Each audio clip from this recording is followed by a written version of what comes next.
Bilis talaga ang bilis ng pangyayari. Seriously, I think the last time talaga nagkasama-sama kami was 2015. March, no, of 2015. Yeah, bro. Medyo matagal na po. So 10 years. Yes. So, there was a plan actually, noong 2019, na mag-hold kami ng something like this, ng concert. I actually messaged everybody na, sabi ko, guys, okay ba kayo na mag-ano? Kasi parang, tara, gusto na sila makasamang tumugtog. So, nag-game naman sila. Kaso nag-pandemic. Diba? Nag-pandemic yun eh. So, talaga, meron na kaming, nakausap ko na yung, may venue na kami kinakausap, meron na kaming kausap na production, na stage designer, everything. Kaso biglang nag-pandemic. Kung natuloy yun, this was supposed to be Fire and Ice's first show. But it didn't happen because of the pandemic. So, na-move siya hanggang sa daming nangyari sa mga buhay ng isa't isa. And then, I don't know how the conversation parang started again. But, ikaw, sa'yo nang galing. Ako rin ba? Oo, tapos umuha lang kami. Ikaw naman Siyempre. Siya may pangalan? Yes, thank you, Ice. Salamat, Ice. Kasi after ng series niya ng video kay sabi, ano gagawin ko na next? Balikan natin. Pero sobrang dalis ko silang kasama talaga. At some point naman, during those 10 years, may mga nagkakasama-sama sa amin. In shows, lalo na nung benefit, Congrats. It's a princess. 10-year anniversary kayo. Sorry. Benefit kasi, kumanta kayo for free. Tama, sorry. Basta yung mga ganong klase ba, na may mga tugtog kami, tapos bibisitin. Kasi hindi naman siguro secret, no, na bukod sa magkakatrabaho kami, we're very, very good friends. So, whenever we have something, teatro, nung nagteatro si Ice, andyan tong mga to, nanood. So, hindi talaga maiwasan na magkita-kita sabihin, kailan tayo mag-show ulit? Because we're so used to playing with each other, singing with each other. As you can see kanina, wala namang talaga pinagplanuhan dun sa mga but everyone was singing along while someone was singing in front. So, ayun, ikaw naman. Hindi naman sinagot yung tanong eh. Ganun din ba yung magiging setup of the concert? Kasi we love how everybody just knows everybody, tapos biglang sisingit na lang. Pero, syempre pag Valentine's romantic, pero para ba ito sa mga couples o sa magbabarkada tulad ninyo? That's my last question. For Valentine. It's for kasi kahit Valentine's Day naman, may universal love tayong tinatawag eh, di ba? There's romantic love. Of course, we have that covered already.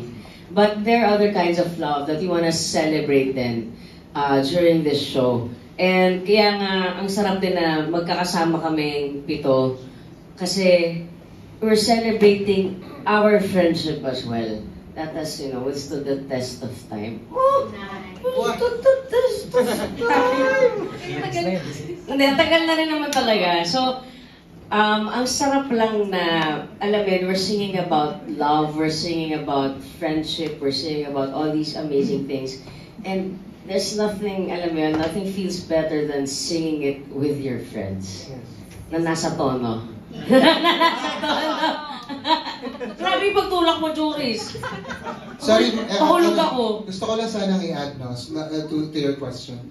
Yes, it's going to be like that. Kasi, we're so used to like playing off each other's mga, yung sasagot-sagot, gano'n. So it's gonna be like that. But of course, it's gonna be more organized, more prepared. Kasi talagang, we're really trying to make a really good show. So yung alam na namin gawin, which is to complement each other, i-harness na lang namin ng preparation. And we have so many nice surprises for you guys. Yung mga, kakarating lang ng mga study, ng mga arrangement, it's so nice. So, Maguhubad si Kian.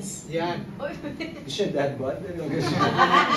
Then ako add ko lang din, parang, kasi nag-gets ko yung parang, yung tanungan ni ma'am na, ano ba siya, like Valentine's, ganito. Parang treat siya for everyone eh. Basta ang dito is, kumbaga love is the answer dito sa show na to eh. Yung music, yung camaraderie namin, di ba? Pero we'll make sure na lahat ng kakantahin namin dito sa concert na to, i-interpret namin or i-deliver namin ng kung ano talaga yung kahulugan sa bawat pag-ibig na nandun sa mga kanta na yun. So, ayun lang. Good answer. Thank you. But for me, it's a treat for everyone. But it's actually also a treat for me because I'm able to perform with these guys again. No! Well put. Well said to this. Thank you. You're welcome. Thank you, Rumi. Thank you po. Okay, next question. Sino ba may question?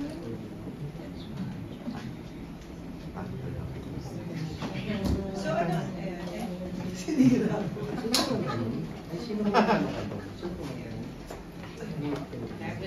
Sige, dagdag lang din ako. So, Isis actually directed the show. But our team I always do the creative direction. So, the Love Sessionistas is actually their love letter to their fans. Kasi, napakatagal na rin na inaabangan sila. It's been a while since they've seen singing together. So, napakasarap na makita sila na magkakasama ulit singing because hindi naman natigil yung kanilang careers after Sessionistas, di ba? After that, they've actually went on and lived out their careers. Yung iba nagkapamilya. So, it's nice for the fans to also be updated. Nasaan na sila ngayon, di ba? Where are they now? What have they been doing? And ano na sila from the last time na nakita sila together. So, it's a concert of their journey as friends, but also their journey as individuals. So, yun talaga yung makikita natin. Hindi lang natin sila makikita as Sessionistas, but makikita nyo sila as Noy, City, Kian, Princess, Duncan, Juris, and Ice. So, it's super exciting dahil ibang klase yung chemistry nila. We had a photo shoot last November, right? And talagang hirap na hirap yung team makakuha ng dissenting picture. Kasi Lisa, parang tuloy yung sasabihin mo. kasi talagang nagtatawanan lang sila. So ayun, napaka-exciting. Ayun, so because of that, siguro maybe we can give them ano yung aabangan nila for the future. Dagdag lang ako din sa lahat ngayon. Parang, ang galing lang kasi habang ito nangyayari itong lahat ng to, na-realize ko lang din na ito pala yung tipo ng concert na pwedeng magkakasama rin talaga yung buong pamilya. Kasi yung genre na sakop nitong gagawin namin alam mo yun, parang maganda na magkakaibigan, magpamilya, magkasama kasi good vibes na talaga yung ibibigay namin. So, yun. Totoo yun. Diba? Hindi, totoo yung sinabi mo. Kasi yun yung, I think kaya kami pinagsama-sama in the first place Kasi we represent the different genres, diba? And so, busog na kayo sa aspeto na yun sa music pa lang. But, lagay mo pa yung mga iba-ibang ingredient kagaya ng pagmamahal, kagaya ng alam mo, hindi lang pagmamahal sa music, pero pagmamahal namin sa isa't isa. I think it will just show the people that, alam mo yun, it's amazing to see people on stage just having fun. And fun doesn't just mean na nag-enjoy lang kayo basta-basta, but, giving life to the songs that we're singing, that we will be singing. Kagaya na sinabi ni Liza, ito, maraming aabangan dito because of course, the nostalgia part. Hello? Yes. Oo. Yeah, phone-in question. Yeah? So, kagaya na sinabi ni Liza yung mga aabangan nyo dito. Of course, the nostalgia of it all, di ba? How we all started. Pero, ang gusto ko rin ditong part, syempre makikita nyo rin yung journey namin. Sa 10 years na hindi kami magkakasama, ang dami nangyari sa mga careers namin. And ang pinaka-excited akong part dito is, we have this segment called the unreleased songs. So, this is the first time that you will be hearing these songs sa inyong lahat. I've never performed this song that I'll be singing.